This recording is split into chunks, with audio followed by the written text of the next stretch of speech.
Thank you so much for joining us for this panel.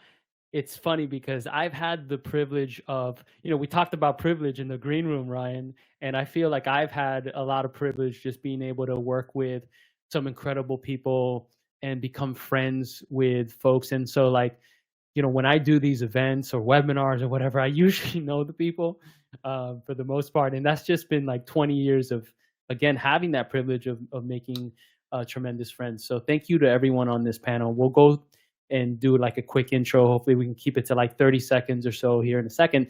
But if you haven't noticed, this panel is on sales enablement, assets, content, and personalization. Hot topics right now. The way we do these things have really evolved over the last couple of years. So I'm excited to dig in. My name is Jorge Soto, one of the co-founders here at AssetMule. Ryan, why don't you kick us off real quick? Just kind of, for folks have been living under a rock and don't know you in SaaS, maybe you can give a quick intro on yourself. Hi, guys. I'm Ryan Ohara, and I am excited to do this. I only have 30 seconds. What am I going to say? I'm going to mess this up. Oh, my gosh. Founder of Pitchfire. I used to work at LeadIQ. I was a VP of marketing and growth there. We did a ton of stuff there about prospecting. Now I'm trying to fix prospecting. A lot of people, if you do cold calling or cold emailing or you run a team that does that stuff, it's hard to get responses from prospects. I'm building a buyer marketplace where you can buy your prospects' attention using Pitchfire. You make an account, it's free, doesn't cost anything, but you can pay your prospects money to actually answer your sales pitch. Go check it out, pitchfire.com. It's free. That's my plug. I'm sorry, I'm a jerk. That's it. Far from a jerk, Ryan. Good to see you. Carole, how are you, my friend? The sales psychologist, the SaaS yogi. Hi, I'm Carole Mahoney, and thank you so much for inviting me in today. I am the founder of Unbound Growth, where we take a cognitive behavioral approach to sales performance. So hence the sales psychologist and sales therapist is sometimes my nickname. I am also the recent author of Buyer First, How to Grow Your Business with Collaborative Selling, which is all about what are the hidden obstacles that are getting in your way of delivering to buyers what they truly value. And so I'm super excited to share hopefully some snippets from that today and talk about, personalization and what it really is. Awesome. Sabrina, my friend, my former colleague. Well, we're BFFs now, right? We are. We absolutely are. Hi, my name's Sabrina Ocampo. Gosh, coming from like a founder of a business and then a book and author, I feel like I'm a little minion here, but 13 years in SaaS, currently in enterprise sales at a company called Evisort. Early stage startups are kind of my thing. I'm a working mom in tech here in the Bay Area native. And nowadays I do a lot of mentoring to people that are trying to break into tech. So that's kind of where I do a little give back. Shout out to working moms.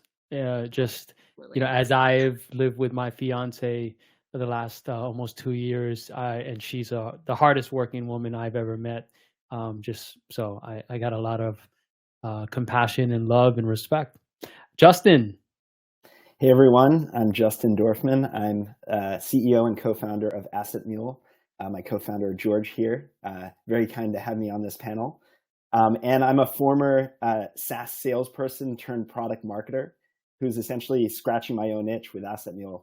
We're making it super easy and quick to build highly engaging, personalized sales assets.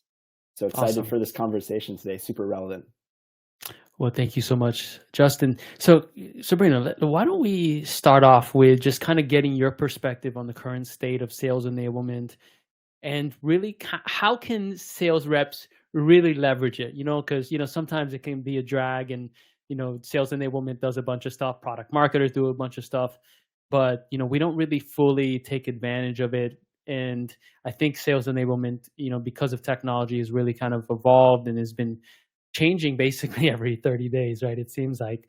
So what's your take on those kind of two pieces? Again, like the current state from your perspective. And one thing that I got to just give you a shout out around is like you've worked at Marketo, you worked at sales enablement technologies like Reprise. So you really have kind of like a pretty good view on this. Yeah, absolutely. It's come a long way, right? Sales enablement. I mean, if you really think about it in SaaS specifically, and I talk about it from my perspective because a lot of it is in SaaS, most of it, all of it, it's come a long way. So I mean, think about it. Salesforce was founded way back in what, like 99, and they pioneered the subscription-based software model, right? Today we know it as SaaS. And so sales enablement was born out of that need as the market expanded and competition kind of intensified and the sales cycle became more complex, right? So back then, sales enablement consisted of like traditional training, you know, boring training. But that's also when companies started to emphasize the creation of and distribution of kind of sales content like the ever dreaded white paper, you know, when you're kind of like locking it behind the web form and you got to download it, no one reads it, then you get the MQL that comes through and like no one really cares about MQLs anymore. But then in like the early like 2010s, right, that's when sales enablement really kind of took off and evolved. And they started tapping into technology. And that's when companies like Outreach and SalesLoft were born, right? And kind of putting the power of automation in the seller's hands. And that's when things got kind of really exciting. You know, watching Outreach and SalesLoft kind of compete, going after it. And then there came like Gong and Chorus, right, with conversational intelligence. I remember when Gong came out, because they were here local in San Mateo. Initially, it was like to the dismay of sellers, because everyone was thinking like, oh, it's just a way for managers to listen to all of our calls, right? But it was really, we started really loving it, because a lot of times we can't take notes on calls like discovery calls and demo calls and actually actively listen to those prospects. And so we actually found how valuable those tools were. But fast forward to today, and now we see AI, you know, really coming into play with ChatGPT, just-in-time enablement, engagement rooms from companies like kind of like Seismic, video from companies like, you know, Loom and Vidyard, and like smaller players like Fathom that's incorporating AI into that, where you can like automatically take notes and then sync it into your Salesforce opportunities. And then also things like interactive demos, right? Where you and I come from, George, right? Like companies like Reprise, you know, being able to give buyers what they want at just the right time, right? Being able to give them the keys of the castle, letting them experience the product, that instant gratification that they're actually looking for, right? So things like that are kind of really driving, you know, sellers to be more efficient and sell more. And so from a tech stack point of view, what we use here at Evisort are tools like kind of like top of funnel would be like Chili Piper, right? For intelligent scheduling, so we can get those initial disco or demo calls on the books fast. And then we use Outreach for sequences, kind of Lead IQ for identifying new contacts and to kind of multi-thread deals. We also started using a company called Nooks, which is a parallel dialer and a virtual sales floor, which is amazing. I mean, everyone loves using that. We can make like 5 dials at the same time. Then we use Sixth Sense for prospecting and understanding buyer intent, or just how ready a buyer is to actually buy. We don't use Reprise here or anything like interactive demos. I wish we did. We're kind of pushing for that here internally, but eventually I think we're probably going to get that. And then we also use tools like Seismic for engagement rooms. I really want to be able to use AssetMule to create tailored content. But this is also where executive alignment comes into play, right? Kind of the middle of the funnel, to kind of get like, you know, VPs talking to VPs or C-levels talking to C-levels.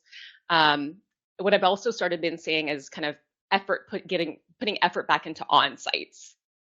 So everyone's still kind of in quasi-pandemic mode, but we're actually trying to get more on-sites, which is a little bit more old school, of course. But I think logistically it's a little bit hard because, you know, people are kind of distributed throughout the US now. But yeah, all in all, it's come a long way, and I'm excited for kind of where it's going. Awesome. Justin, how about you? What's your take on it? Yeah, as Sabrina mentioned, I think this space has evolved so much.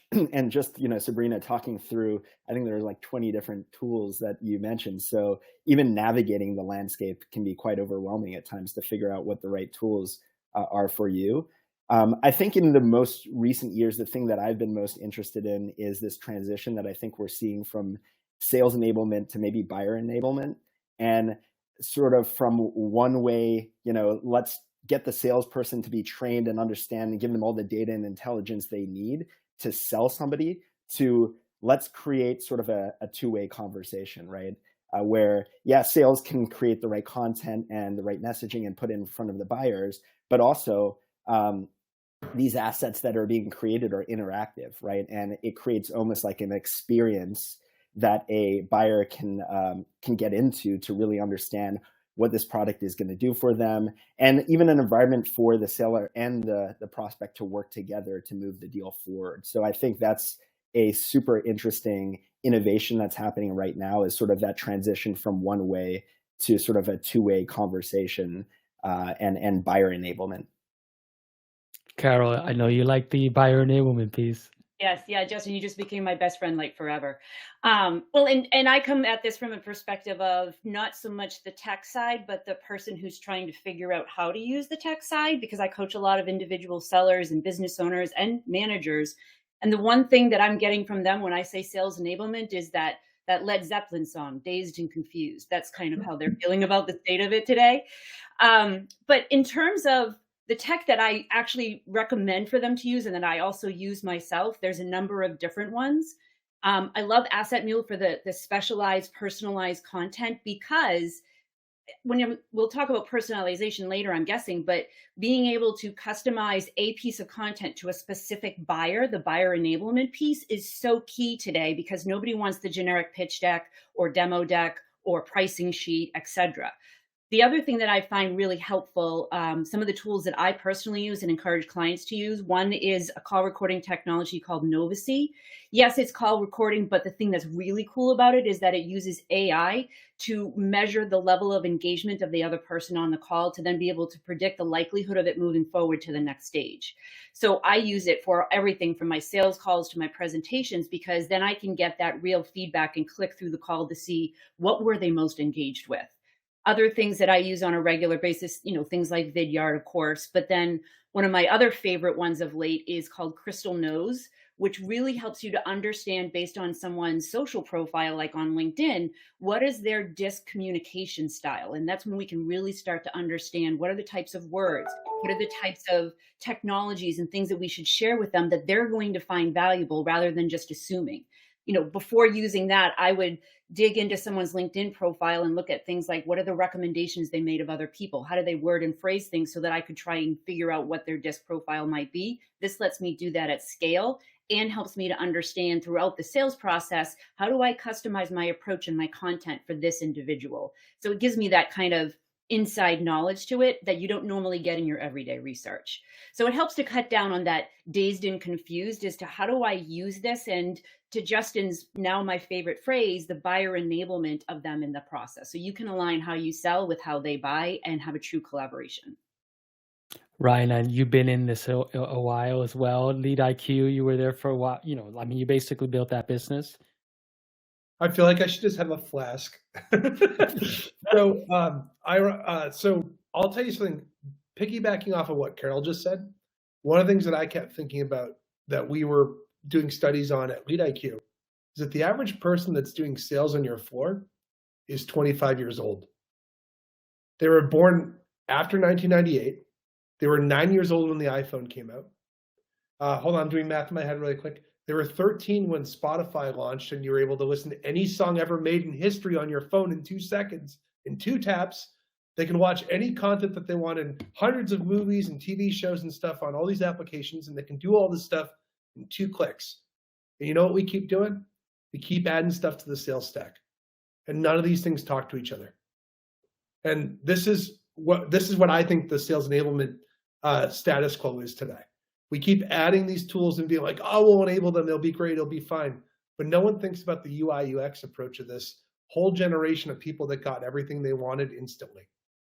That's where we're at in sales enablement. And that's actually how I'm thinking about the perspective of like where we're at. Now, stacking that on top of interacting with customers. So you got these buyers that have to use all these different tools, and everything's really hard to use and difficult, and none of these things talk to each other, and it just feels like a lot of work. That's happening.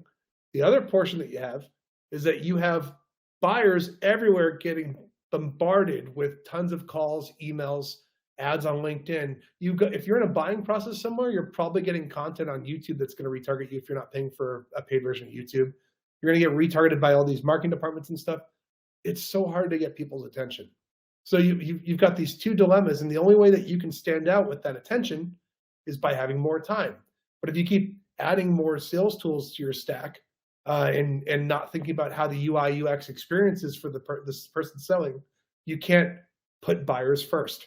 And I mean, that's my little plug for you, Carole, your plug. But I said I'd sneak a but it really is that you got to put buyers first, and that takes time. That takes a lot of attention. It takes creativity. It takes some personalization. That's where we're at today, and it's no wonder that only 60% or over 60% of sales teams will actually miss their quota this year. Yeah, it's crazy. Well, speaking of personalization, Ryan, what does that look like? You talked about how we're getting spammed. Yeah, I mean, I know we all experience that through every channel, right? Yep. And sadly, a lot of it is just not personalized, not tailored. I can't tell you how many DMs I get on LinkedIn of someone like asking me something that's completely irrelevant, right? And so they don't even get a chance, right? And in some weird way, maybe because I've been in sales and tech in this whole world the last 20 years, I sort of get a little upset at them, you know? If I see, I can sense that upset going in my body, and I'm like, why am I getting upset at this person, right? But I think it's because of the lack of personalization, that lack of like time spending to just kind of get to know me. If you were to think about, Brian, what personalization looks like within your sales motion, and why, I know we sort of alluded to why it's important, but what would you say it's sort of like the hallmark of it really is? Yeah, so to bring all of the things I just said that sound really doom and gloom home on this end, a good way of thinking about it is that there's kind of 3 layers of personalization. There's personalization 1.0, which is where you do something based on when someone works. That used to work 10 years ago, but you know what the problem is? The average person that you're prospecting, 1 in 3 of them are going to be leaving their job in the next 6 months. So someone stays in a company for, on average, 18 months. You start doing the math out, that's 6 months where they're new and they're figuring stuff out. The next 6 months, they're into whatever they're doing. They're onboarded. They feel comfortable. The last 6 months, they're waiting for 5 p.m. to hit every day. And they're looking for another job. And if you go there and say, hey, I saw you work at Reprise and it's an amazing product, blah, blah, blah, blah, blah, and that person's interviewing at other places, they're not really going to care that you're talking about their company. The next stage of personalization is personalization 2.0. That's when you try to prospect someone based on where they work and their role. And things that you saw that they're interested in. The issue is the novelty of personalization 2.0 is completely going down the drain right now because of AI. I can literally write and rip off an email and talk about the New England Patriots if I were writing an email to me or Carole, and tailor it to make it sound like it was written by me. The issue is there are 90 other reps that are doing that. The average person you prospect is being reached out to 780 times a year. So you start going through the math and thinking through this stuff. How do you stand out with personalization? Well, the new thing is personalization 3.0. And what it's really about is finding common interest with the individual person that you're prospecting. And same with sales engagement too. Sales enablement, all this stuff. It's literally about finding what you have in common with that person and making that connection. It's really hard to do that in materials and stuff. That's why it's important that you enable yourself to be in a place where you can go spin something up really quickly that's about the person that you're prospecting, that's unique for you. If I'm a rep and I work at Sales Loft and I'm a rep and I work at Outreach, there's really not a whole lot of differences between those products. I know they might have these marketing teams and I'm going to burn bridges with them. I don't care.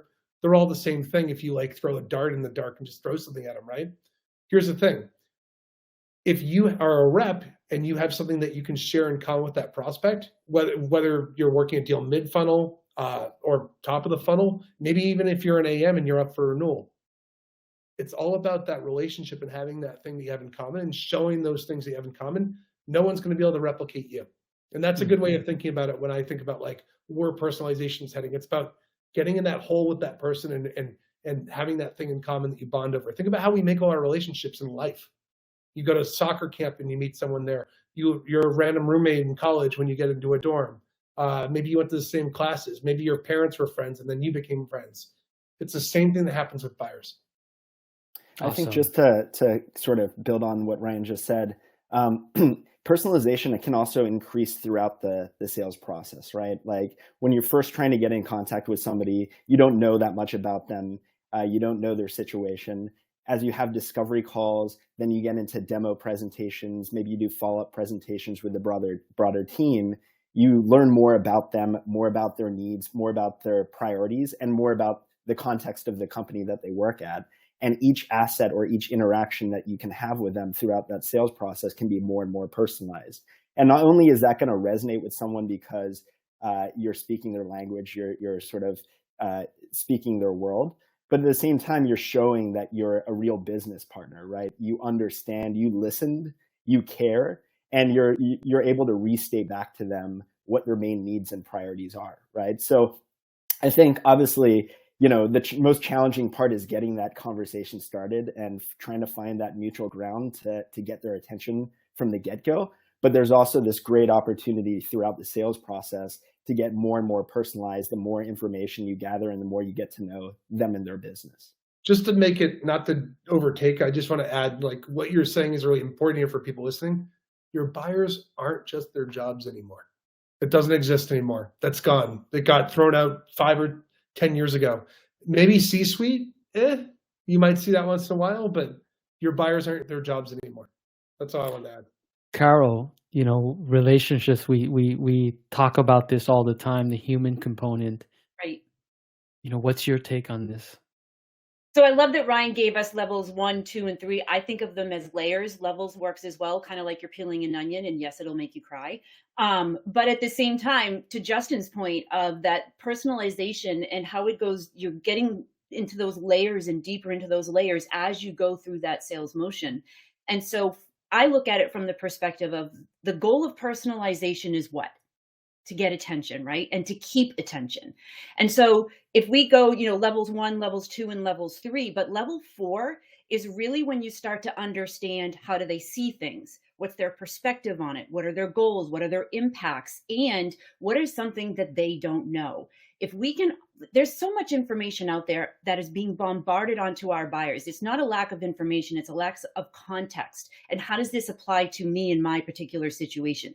That's what true personalization to me is all about, is being able to take what you're seeing on the internet, understanding of their industry, and yes, understanding of their role, finding if you can see some personal connection, if that's something that's important to your buyer, because it's not to all of them. But then going in deeper and talking about some of the deep-rooted issues that they're dealing with and the impacts of that, the things that they've tried that they've been frustrated by and why they think those didn't work, and then offering some piece of data or insight that they hadn't fully considered before that can change the way they think about things. And the tools and the technologies that we use should all enable us to find that information quicker, faster, and easier, but it does not replace the need to have a good, present, active listening, thought-provoking conversation. I saw a question that someone had asked of Justin, like who gets involved in this level of personalization? And my answer to that is, at the highest levels, at the beginning of that, yes, marketing and enablement tools can give you that. But the true personalization that you're going to get that is going to really stick with your buyers is going to come from the conversation that your rep has with that buyer. Yes, it can start with the BDR outreach, but more importantly, it's going to extend into how the BDR reaches out into how the AEs be able to pick up and continue that conversation, and how you can use personalization to get the rest of the stakeholders involved. So that's how I look at personalization, is to the individual level. How are they thinking about things? What is it that they don't know? And what is the value in the conversation for them? If the tools can help us to do that faster, including AI, I am all for it. I don't think it's going to replace the need for that human conversation, though. Sabrina, how about yourself? I mean, I think that personalization is more than just sending, let's say, that CMO a customer success story, right? Where the champion was also a CMO, right? And a customer win story or something like that, right? It's taking it a step further. And I agree with Carole and Ryan wholeheartedly on the 3.0 side and the layering and all that. It's taking it a step further and understanding, who that CMO is as a person, right? Finding out what their hobbies are, finding that common ground, that common interest, what gets them excited other than work. A lot of us work remotely or we're in hybrid mode, right? And so we're really tapping into our personal lives again and finding that, we're not all about work all the time. So it's taking that connection, and then using that as almost fire and fuel to start that initial conversation. I learned something. Oh, George, do you want to say something? No, I was just agreeing. I just keep thinking to myself, have we ever truly, authentically only been about work? Or was that us just not looking at other aspects of who we are as humans. I think that in tech, especially, you know, when you're a 20-something-year-old like BDR in tech, right, work can be very consuming, right, and seem like it's really the only thing in the world, right? You want to be a BDR, you want to be, then you want to graduate to being an AE. And so, yeah, I think it's instilled in the tech industry, specifically in SaaS. But, you know, I feel like now that, thank you to COVID, I guess, because, you know, realizing that we do actually have lives. And a lot of us are pushing back now, right, on like the return to work thing. You know, you've been hearing about that in the news. So yeah, personalization is big. And one little trick that I've actually learned was from a guy named Kyle Coleman. He's like the CMO at Clary. Yeah, you know, Clary. And so there's a really interesting way. It's like, go to a recent interview of whoever you're trying to kind of reach out to, whether it's a C-level or a VP or whoever. Find a recent interview, find the transcript of it, let's say on YouTube, plug that transcript into ChatGPT, find the top 3 insights that person shared, and like use that to craft messaging. It's an easy way to personalize something. You know, it's an easy trick that maybe someone watching can actually use. Awesome. Well, you know, you talked a little earlier about things like interactive demos and things like that. Sabrina, real quick, any sort of tips if you're maybe trying to give reps out there some insight around how to use it in their motion, maybe thinking about it from top, middle, and funnel. What are some quick tips that you would give folks? Maybe focus on the interactive demo since you're pretty much an expert there. Yeah, I mean, man, interactive demos. At Reprise, right, we touted it. It's full funnel, right? You can use it anywhere in the funnel, whether it's top of funnel. You can have a BDR, an AE doing outreach and using an interactive demo to kind of do that pattern break. Like, hey, do you want to see the product? Go ahead and watch it now. There's interactive click through. Using that to kind of have a call to action at the end of that to spur an actual conversation, an actual call. So it's kind of like top of funnel. Middle of the funnel, you might have, you know, an actual custom demo that you can then send to your prospect and say, hey, go ahead and share this internally with the team. And then, you know, they send it to the buying committee so they can actually click through the product and interact with it and get to that aha moment really fast, quickly realizing the value of what I'm trying to sell them. Or kind of on the flip side, you know, you might use an engagement room, right, filled with content relevant to their specific use case and persona. The best part of those tools, and also of Reprise, those interactive demos, in my opinion, is being notified of when the prospect's actively looking at that content, so then I can kind of re-engage them. It's a little creepy sometimes, but you know, it's all about timing, right, for what we do. I think that's a huge value add for these types of tools, both interactive demos and engagement rooms, is the insights that you get into what's happening when you're not in the room. I saw this stat that actually blew my mind, but when I thought about every enterprise sales process I was in, it actually was absolutely true, that buyers spend only 17% of the sales process with a sales rep, right? Most of the time is all the internal selling and organization that happens, right? So being able to actually see when you send over that interactive product demo or that interactive asset or engagement room, what's happening, who's in there, when are they in there, who are they inviting into the room, you suddenly have this insight into what's happening behind closed doors that used to be a black box for a salesperson. So beyond the personalization, I think the interactivity and the insights that you can get from the engagement is really, really powerful. Carole, what's your kind of view, especially if you think about buyer first? Well, so to Justin and Sabrina's point, you get this great intel in these analytics on these tools, but then the big question becomes, what do I do with that? How do I reach out to them with this information? So when Sabrina was talking about like looking to see where they're clicking through and what they're clicking on, you know, normally, typically during a demo, you would ask, you know, how do you do with this today? And why is that not working for you now? And what parts of the way that you do it would you like to keep? And then what would happen if you could do it this way? And then getting their feedback on that. When they're clicking on something and you're not there for that, you can't ask those questions. But you can ask those questions when you say, hey, I noticed that you spent a lot of time looking at this particular feature. What it is about that that intrigued you, or that you're hoping it can do for you in your process? It's just one example. Or even offering them, a lot of people are interested in this particular piece because of what's your reason for your keen interest in this. And so it's how you leverage this data, these insights, and these analytics. I think that's where we find the gap, or I see the gap a lot of times when I'm coaching individual sellers and helping managers learn on how to coach them. Is it's the same thing as when we ask all of these great discovery questions. And then if you've ever listened to this sales call where they ask all of these really great discovery questions and then they go into their standard pitch deck. Like, what was the point of all of those questions if you're not going to incorporate the insights into how you're going to present the solution? I think that's the key thing here that a lot of people are missing, is that, to what Ryan said at the very beginning, they think of like the layers 1 and 2 in personalization, and then they seem to forget to keep doing it through the rest of the funnel, as Justin had said. So I look at the personalization and how you use those is to be able to pinpoint what is it that's in the buyer's mind right now. And even if you think you know the answer, you still need to get them to articulate it to you, because it's through the collaborative conversation that you have with them. This is what the neuroscience says, is that when you ask collaborative types of questions that are based on some type of a data point, it actually starts to change the way that people view things. They make different connections in their brains. It also helps us as the asker better understand where they're coming from. So there's that 17% of time that you get with your buyer needs to be the best conversation they had all day. I love that. Ryan, why don't you take us home on this? I knew it was coming. I knew it was coming. I'll tell you two things. I agree with what everyone just said. The thing that kind of jumped out at me that I think I see a lot of companies do in their sales process that's incorrect is they design everything around the close. And I'm even top of the funnel. The thing is this: we are in an era of churn.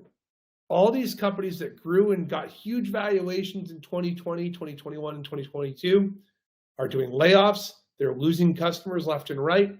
There's 30 other clones of them that are out there that customers just go price shop and move to the other person. And what that is that's a reflection on the buying experience not being special, making someone feel special enough where they would feel like shit if they left. And that's like a big part of this, is like, Seth Godin used to talk about the purple cow. You're driving down the field, you see a bunch of white cows, then you see the purple cow. And what do? You stop. You take pictures about it. You share it. You talk about it with people. Like, I saw a purple cow. Holy crap. We need to do that for the entire sales process. We need to think about, like, I don't want to do what other teams do. I want to make sales my competitive advantage. And it doesn't start when the contract gets signed. It's so that they renew next year, and then they renew the year after. And I don't have to go to my investors and show them a big report full of companies that churned. I think that's all about engineering your sales strategy, your engagement and stuff with these buyers. Yeah, they don't know how to buy, but you know what else they don't know how to do? A lot of these people will buy stuff and then get distracted and not use the product or tool that they purchased because they forget about it, because it's not about you, it's about them. You want to build out a whole structure on this so that it's something that like makes the person feel really special, but isn't just tailored to getting the contract signed and moving on to the next account. Awesome. Folks, I wish we had like another 2 hours, because I think that we could just really dig super deep in here. Ryan, Carole, Sabrina, Justin, thank you so much for being on this panel and sharing your wisdom. Maybe you can drop in your LinkedIn URLs into the chat, just in case folks want to follow you or connect with you, or maybe ask you for some insight. And Carole, maybe we can drop in the link to the book, and yes. so people can pick it up. Well, I will actually, in my LinkedIn profile, it's the top link on my LinkedIn profile, so you'll be able to find it there as well as reach out, tell me you were here, ask any questions you want. Awesome. Well, again, thank you so much to the audience. Feel free to move on to the next panel, which is Improve Sales Team Performance and Productivity. You can click on the schedule above on the left-hand side and select that room. And without further ado, again, everyone, thank you so much for being on the panel, and have a great day.